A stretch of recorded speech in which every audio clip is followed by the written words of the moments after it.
Oh, look at this new place. It's so beautiful. Oh, what is that? On guard, motherfucker. Immersive gameplay. Love it. Attacking is satisfying and feels good. Heavy weapons actually feel heavy, and you really can feel the impact of each hit. Doing big damage, but at the cost of your speed, which is how any strength build should work. Now that's a lot of damage! The rolling is perfect and has the perfect sweet spot in which you can masterfully dodge any attack that doesn't have long lasting effect. If you roll too early, you get punished. Too late and you also take a hit, so you always have to be on time. The lock-on system somehow actually works. Usually I play games where the lock-on system is really meh, but in Dark Souls 3 it works great, and only complaint I have is with range seeming random.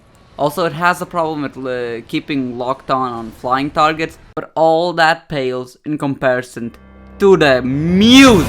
Oh lord, the music is divine. You just have to hear this. This game has great bosses. Each boss has their own style, and the Lords of Cinder really showed us. Each of them is different, and while some of them are easier than others, each has their own little niche. Dark Souls 3 has the best bosses in any game that I have ever played, period. No other game beats them. Although there are some that I want to take a shit on, like Osiris the consumed cunt, whose attacks do way too much damage for attacks that are barely choreographed, and his charge is just so clunky and feels like shit. Aldrich Devour of Big Macs has attacks that are way too choreographed, easy to avoid, and he just is really unpolished, being half in the floor, half in the fucking wall and ceiling, and his melee attacks are just ugh. Ludwig's Gundir's second phase and the enemies that are also just big black dinosaurs are one of the worst enemy types, if not the worst. Okay, here we go. So long ago everything was bad and dragons ruled everything. Boom! Flames appear and they're taken by these powerful dudes and they straight up wipe out the dragons. Boom! The Age of Fire, I think. Dark Souls 1 happens in years past. Dark Souls 3. The flame, again, starts to fade and the bells ring, awakening the old Lords of Cinder. But the Lords don't understand that the flame is fading and everything is quite shit, and so us, the Ashen, not even permitted to be Cinder, have to go save the world again. Or do we? Why can't we just sit at home, watch TV, fucking eating Cheetos and then rubbing our greasy hands all over the TV remote?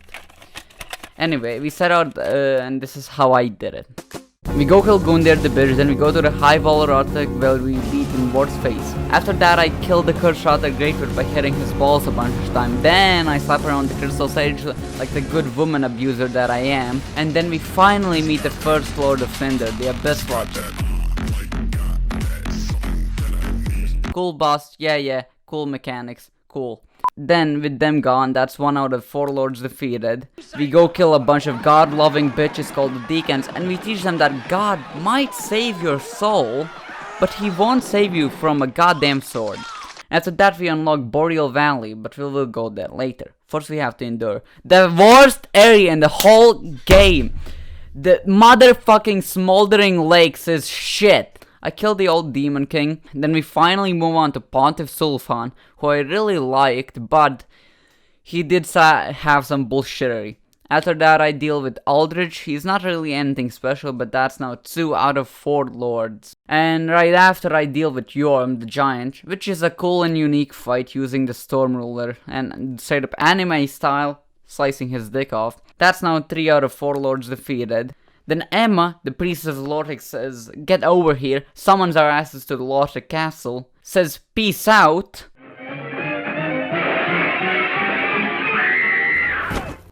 and dies. And by dying, spawns the Dancer of the Boreal Valley, which I deal with, of course. Afterwards, I go kill Osiris, the daddy of Lothric, who clearly loves some other dude named Ocelot more than his 2 other sons.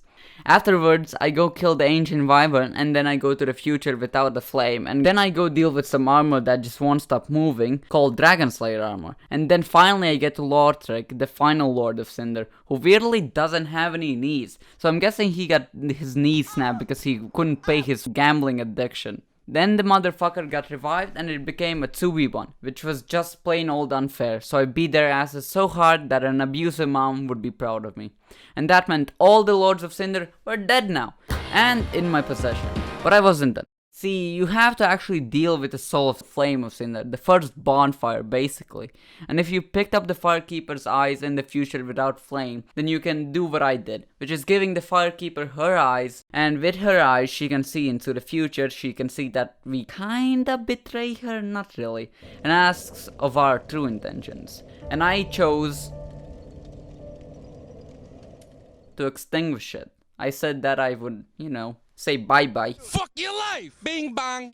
And which unlocks a new possible ending. See, now there were only 2 bosses left in the game, and one of them was optional. But the Chad Gamer, the goddamn alpha I am, I go beat his ass. So I went back to the Outer Dragon Peak. You get sent to the Kiln of the First Flame, where you fight the Soul of Cinder. Which, the fight itself is chef's kiss. It's good, I liked it. And after all that, you're left with a choice. Either you link the flame and continue the cycle of death and dread over and over again for who knows how many years. Or you do what I did and look ahead by giving the Firekeeper her eyes, telling her that you indeed intend to extinguish the flame, bringing darkness, but finally ending the cycle, and just... Fuck your life! Bing bang! There is another ending, but I don't care for it. I don't know how to get it, and I'm too lazy to look it up. Dark Souls 3 is a perfect game and definitely in my top 3. 11 out of 10. Wait! Who Who are you? I want to sing a song just for you.